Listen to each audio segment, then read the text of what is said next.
जय श्री कृष्ण दोस्तों। 4 पुत्रों के बूढ़े पिता की दुख भरी कहानी। एक सेठ का एक इकलौता पुत्र था, पर छोटी सी उम्र में ही गलत संगत के कारण राह भटक गया। चिंतित सेठ को कुछ भी नहीं सूझ रहा था, तो वो भगवान के मंदिर में गया और दर्शन के बाद पुजारी जी को अपनी समस्या बताई। पुजारी जी ने कहा कि आप अपने पुत्र को कुछ दिन मंदिर में भेजना, हम पूरी कोशिश करेंगे कि आपकी समस्या का समाधान हो, आगे जैसी होगा हरि की इच्छा। सेठ ने पुत्र से कहा कि तुम्हें कुछ दिनों तक मंदिर जाना है, नहीं तो तुम्हें संपत्ति से बेदखल कर दिया जाएगा। घर से मंदिर की दूरी ज्यादा थी और सेठ उसे किराए के गिनती के पैसे देता था। अब वो एक तरह से बंदिश में आ गया। मंदिर के वहां पर एक वृद्ध बैठा रहता था और एक अजीब सा दर्द उसके चेहरे पर था, और रोज वो बालक उस वृद्ध को देखता। एक दिन मंदिर के वहां बैठे उस वृद्ध को देखा तो उसे एक मस्ती सूझी और वो उस वृद्ध के पास जाकर हंसने लगा। उसने वृद्ध से पूछा, हे वृद्ध पुरुष, तुम यहां ऐसे क्यों बैठे रहते हो? लगता है तुम्हारी बहुत दर्द भरी दास्तान है। और व्यंग्यात्मक तरीके से कहा, शायद बड़ी भूलें की है जिंदगी में। उसके बाद उस वृद्ध ने जो कहा, उस बालक का पूरा जीवन बदल गया। उस वृद्ध ने कहा, हाँ बेटा, हंस लो, आज तुम्हारा समय है, पर याद रखना कि जब समय बदलेगा तो एक दिन कोई ऐसे ही तुम पर हंसेगा। सुनो बेटा, मैं भी खूब दौड़ा, मेरे 4 बेटे हैं और उन्हें जिंदगी में इस लायक बनाया कि आज वो बहुत ऊंचाई पर है, और इतनी ऊंचाई पर है वो कि आज मैं उन्हें दिखाई नहीं देता हूं।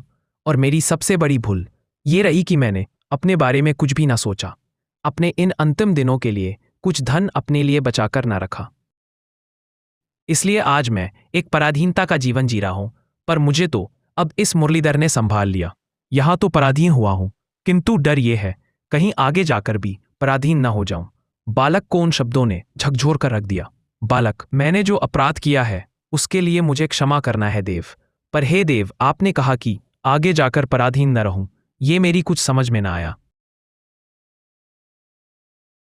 वृद्ध, हे वत्स, यदि तुम्हारी जानने की इच्छा है तो बिल्कुल सावधान होकर सुनना। अनंत यात्रा का एक पड़ाव मात्र है। ये मानव देह और पराधीनता से बड़ा कोई अभिशाप नहीं है, और आत्मनिर्भरता से बड़ा कोई वरदान नहीं है। अभिशाप की जिंदगी से मुक्ति पाने के लिए कुछ न कुछ दान धर्म जप तप अवश्य करते रहना। धन शरीर के लिए तो, दान धर्म जप तप आत्मा के लिए बहुत जरूरी है। दान धर्म के साथ नियमित साधना से तपोधन जोड़िए, आगे की यात्रा में बड़ा काम आएगा। क्योंकि जब तुम्हारा अंतिम समय आएगा, यदि देह का अंतिम समय है तो धन बड़ा सहायक होगा, और देह समाप्त हो जाएगी तो फिर आगे की यात्रा शुरू हो जाएगी, और वहां दान धर्म तपोधन बड़ा काम आएगा। हाँ, एक बात अच्छी तरह से याद रखना कि धन तो केवल यहां काम आएगा, पर दान धर्म तपोधन यहां भी काम आएगा और वहां भी काम आएगा।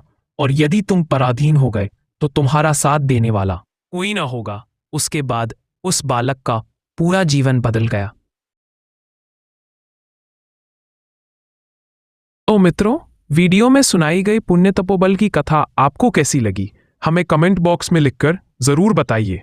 और अगर आप हमारे चैनल पर नए हो तो चैनल को सब्सक्राइब अवश्य कर लें, और वीडियो को अपने दोस्तों व परिवार वालों को भी जरूर शेयर करें। और आज की हमारी ये वीडियो देखने के लिए आपका दिल से बहुत बहुत धन्यवाद। बोलू जय श्री कृष्ण, राधे राधे।